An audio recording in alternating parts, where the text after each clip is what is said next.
Good morning and welcome. Partnership. It is through partnership that we come together to work collaboratively to achieve our goals.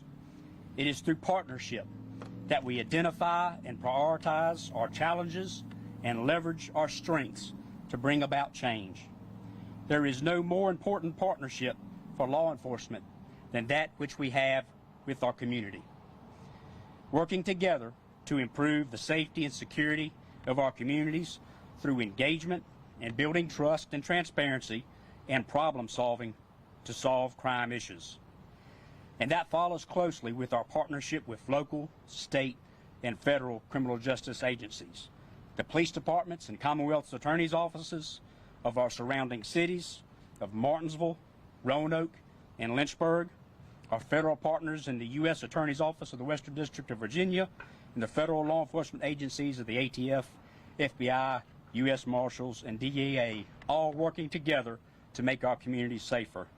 And today, we highlight the outstanding partnership and support of Virginia Attorney General Jason Miyares, especially through his Ceasefire Virginia initiative to reduce gun violence and violent crime in our communities through a comprehensive focus on enforcement, prosecution, and prevention of violence from occurring in the first place. Gun violence continues to devastate our communities, leaving many lives lost and countless more lives shattered. And just yesterday in Charlotte, North Carolina, that violence took the lives of 4 law enforcement officers, injuring others. Local, state, and federal officers who were working together, who sacrificed together the courageous service of their community to make it a safer place.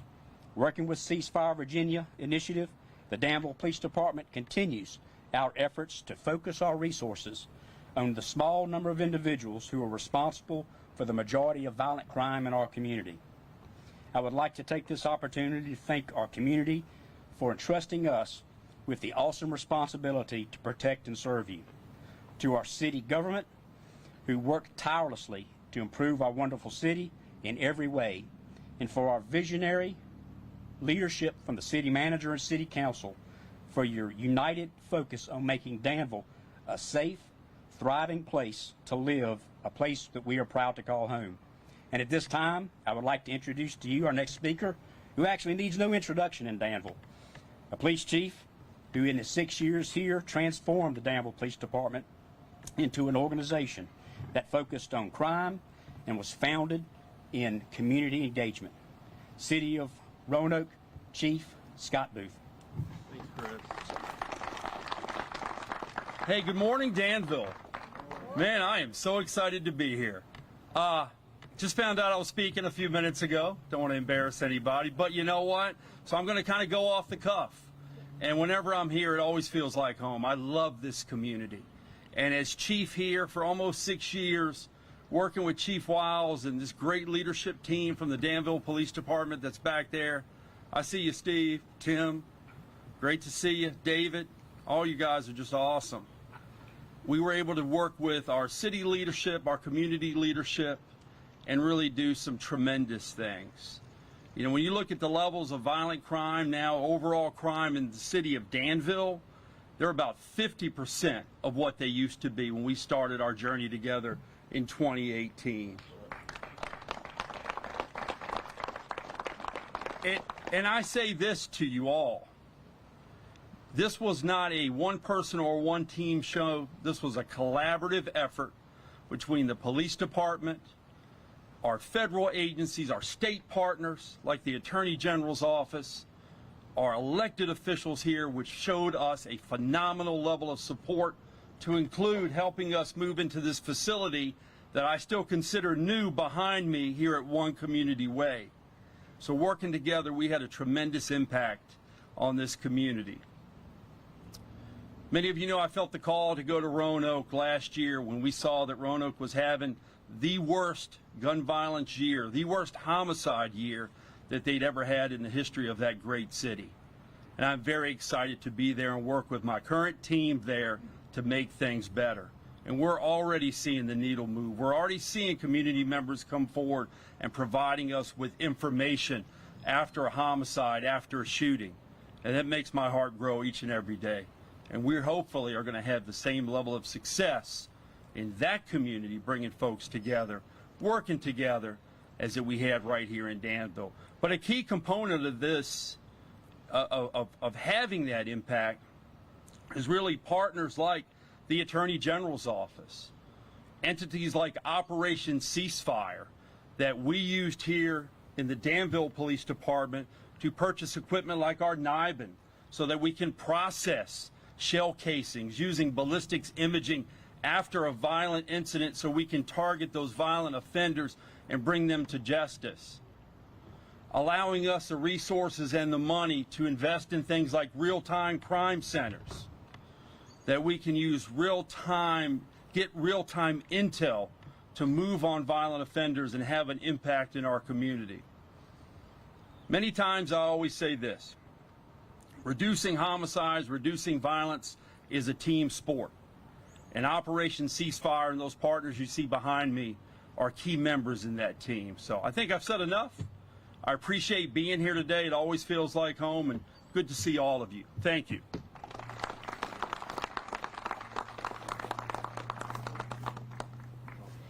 Good morning, everyone. My name is Bethany Harrison. I'm the Commonwealth's Attorney for the City of Lynchburg, and it is truly my pleasure to join you here in the great city of Danville.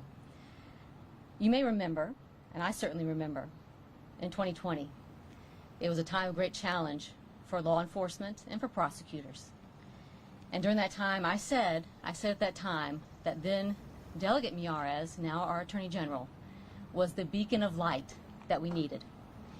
He was the one to restore the integrity of the Attorney General's office, to help us fight crime, while the democratically controlled General Assembly and Executive Mansion for the Commonwealth of Virginia was letting violent offenders go.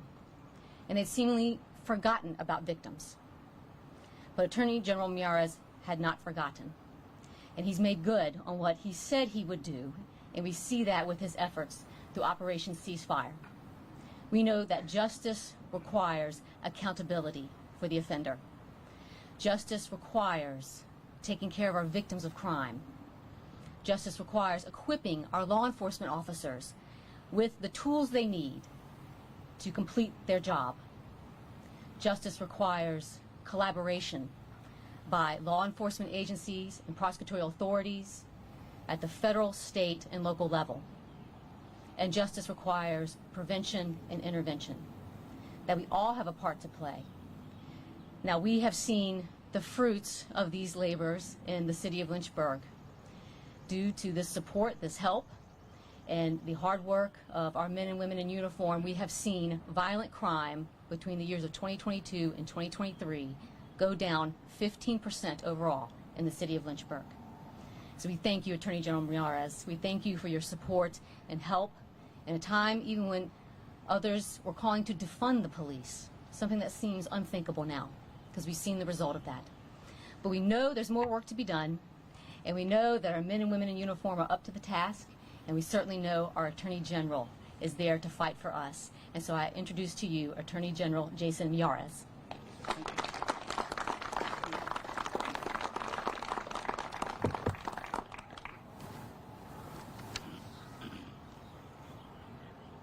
Before I talk about ceasefire today, I wanted to just briefly address what has been happening on some of our college campuses in Virginia. To be clear, our First Amendment rights is one of the bedrock principles of this country. Protesting what people perceive as injustice or wrongs in our society is truly what I have often said is part of the American miracle. The fact that you can express your disagreement and disagreement with those in power. And so the First Amendment is a precious thing. However, to our college students, if you cross that line, if you see what is happening around the country in either California or New York, if you commit acts of violence, if you are so foolish to think you can occupy an academic building in Virginia, if you're so foolish to do what you've seen around the country and directly threaten our Jewish students, or side with those that want to publicly exterminate our Jewish brethren and citizens, then there will be consequences. There will be action. Yesterday evening at VCU, we saw some of our finest men and women who wear the badge that were assaulted. To those perpetrators, we will use every resource we have to track you down. We will find you. We will prosecute you. That is indeed a felony. There will be consequences for your actions. And so the Attorney General's office has been proud to work with our partners in law enforcement to make sure that every student in Virginia can go on a college campus and not be looking over their shoulder in fear and be able to learn in an academic setting without having to hear calls of the worst type of vile conduct calling for the extermination of an entire group of people. That is wrong. It was wrong back in the 1930s. It was wrong in the 1940s, and it's wrong today, and we will not have it here in Virginia. Virginia is not New York. You have a different governor and a different attorney general in charge, and it is not going to happen on our watch. Now, keeping with our theme of public safety, Operation Ceasefire is something that we are incredibly proud of, but we're only able to do it because of partners. And I want to recognize both our friends in the General Assembly that are here. I cannot tell you how important it was that these General Assembly members stood up to the plate and insisted that we get the funding we need for Operation Ceasefire. So thank you, gentlemen, for being incredible partners for public safety in the General Assembly with us on ceasefire. It would not happen without the support of you all and obviously the support of this governor. When the governor and I had a launch Operation Ceasefire in October of 2022, we had bold ambitions. We were going to target 13 of our cities that had unacceptable high levels of gun violence with a three-tiered approach. It was going to be prevention, it was going to be intervention, and indeed it'd also be prosecution. One thing that we had seen talking from so many when I took office, I really wanted to listen to those that are on the front line, both in law enforcement or those that are really trying to mentor, particularly young men, about some of the challenges they're facing. And I talked to several individuals who said, you know, one of the three best avenues for those for not to join a gang lifestyle is after-school sports, after-school activities, and after-school church activities. Well, what was closed for 18 months during COVID? All of those. But the gangs were not. And so many young people got called into the siren call of violent activity. And I talked to one gentleman who got out of the gang lifestyle earlier in his life, and he said, you know, when you're a teenager, and I think all of us can identify this, the one thing you want more than anything else, in many ways, is just to find a sense of belonging and acceptance. Well, that's why part of Operation Ceasefire is making sure that we're getting the right information to young people. Don't go in the gang lifestyle, whether it's with our Virginia Rules program, whether it's partnering with so many different organizations, whether it's the Boys and Girls Club, whether it's Big Homies down in Portsmouth. These are groups that are mentoring young men and individuals about making the right life choices and being good citizens and how important it is. We're also proud of the fact that part of Operation Ceasefire is intervention. I've visited Wallens Ridge. I've gone to Red Onion. I've gone to St. Prize. I've met with inmates about what are the challenges and the fears they have entering in our society. Because Virginia has one of the lowest recidivism rates in the country. That's a great thing. But I wanted to hear directly from these gentlemen as they were re-entering society, what's your greatest fear? And I heard over and over again, finding a job. And so one thing I was constantly hearing from employers as well is we can't find enough workers. And so we're very proud of the fact that we just had this month our third returning citizens job fair in Norfolk. We've had one in Richmond, we've had one in Petersburg, partnering up our employers, groups like Newport News Shipbuilding and others, with these returning citizens so they can have the dignity of work and celebrate the fact that they can get back on their feet and go chase their dreams. I love to say in America, it's not about the last chapters, it's about the chapters yet to be written. And so we're proud of that. But yes, also prosecution. The reality is that roughly 3 to 5% of felons are committing over 50% of the violent crime. So if you want to lower crime, you have to go to those violent repeat offenders and get them out of our neighborhoods and off our streets. Some cities and some localities have a different attitude. The average arrest record, for example, in Washington, D.C., of somebody who's been picked up on a homicide charge is 11 prior arrests. And so we had the attitude of we're going to actually partner with our federal partners and our local and state and make sure everybody's singing from the same sheet of music. And so we embedded assistant attorney generals inside our U.S. attorney's offices around the state in these 13 ceasefire cities to prosecute these repeat violent offenders.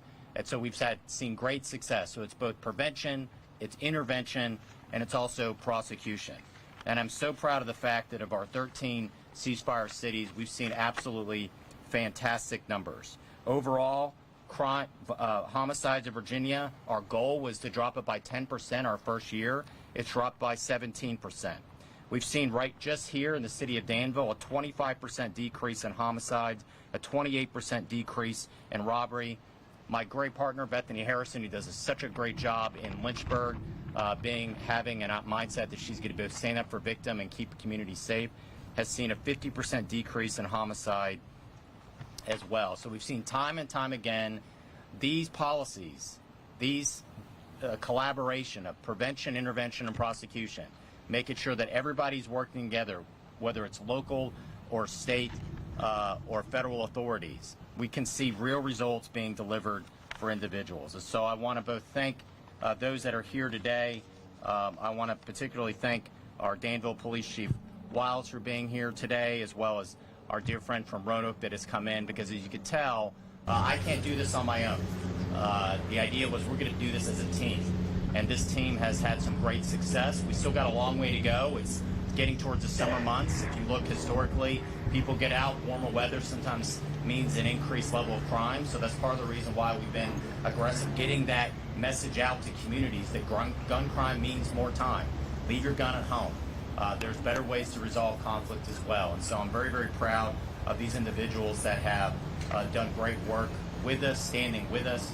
And so I can't applaud them enough for the work they've done, because it really means all of us locking arms together as we go towards keeping our communities safe and lowering violence. So I appreciate those, our friends in the media that have been partners as well, highlighting both this work and our messaging on this. And without further ado, I'd like to take some questions from those that may have some follow-up questions, either for myself or any of the police chiefs or the people behind me. What do you have to say for people who live in communities that feel like the crime is still happening and they see it every day? Even though we're seeing these statistics of crime is dropping, what do you have to say to the people that feel like it's not dropping, or maybe it's even getting worse? Well, I think my message is help is here. This is a proven method that works, but it is going to take time. It takes time to build cases. It takes time. It's a little bit different than maybe what we see on TV shows, where in a 45-minute show you have an investigation, you have a trial, and you have a conviction. That takes time. And so some of our ceasefire cities did not get our prosecutors in place really to the last half of last year. So we're now just bringing some of these cases have been in court. And so that's critically important for us, and also the messaging. I think it takes a while for that to burn through, that gun crime means more time, leave the gun at home. That takes time. It takes time also to talk to these young men, to make sure they're aware of these opportunities. They don't have to go down this path of gang activity that leads to so much violence. It's a cul-de-sac that is a dead end for your life, and we want to make sure that we have other options for you. So it takes time, but we've already seen in a little over a year good numbers. I think you're going to see better numbers as this continues to work, because this has worked in the cities we've tried it in, and we think it's going to continue to work. Yes, sir. Thank you for being here to address us here in Danville. I'm happy to hear some of the things that you're saying in reference to crime. How does mental health play part of that? Huge part. How do we address mental health for people with special needs? As we look at the crime, and there could be recidivism, but we haven't really dealt with the problem. Would you address that? Sir, you made an excellent point, and thank you. There is a mental health crisis in this country. And, you know, if you've ever dealt with a loved one that has dealt with either depression or addiction or mental health, they will tell you that social isolation is the worst box you can ever be placed in. And that's what happened to 300 million Americans for about 18 months during COVID, and we're now on the other side of that. And so we have really seen a lot of individuals, because of that extended period of social isolation.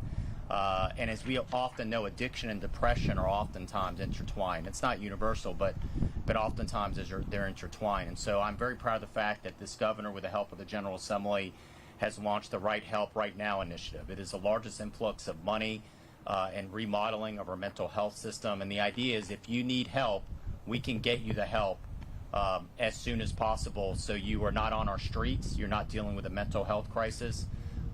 Tragically, and the statistic slightly changes every year, but roughly about 60 to 62% of all gun deaths every year are actually suicide. And so there is a mental health component to all of this. I know the governor's doing a huge influx on mental. We have a long way to go, but I'm proud of the fact that the governor's both addressed that. Secretary Littell has addressed it as well, and we're going to continue to put resources in to make sure that people get their help. And if you're dealing with addiction, one of the things that we're most proud of is the fact that we've got some of the largest settlements in Virginia history against these huge pharmaceutical companies that treated so many Virginians like we were a chemistry test. They were pushing out OxyContin and so many addictive drugs to unsuspecting Virginians.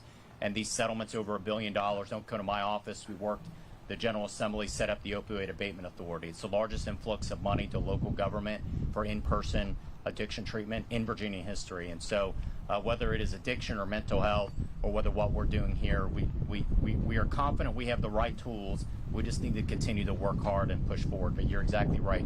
The mental health side is a huge component as well of what we're seeing.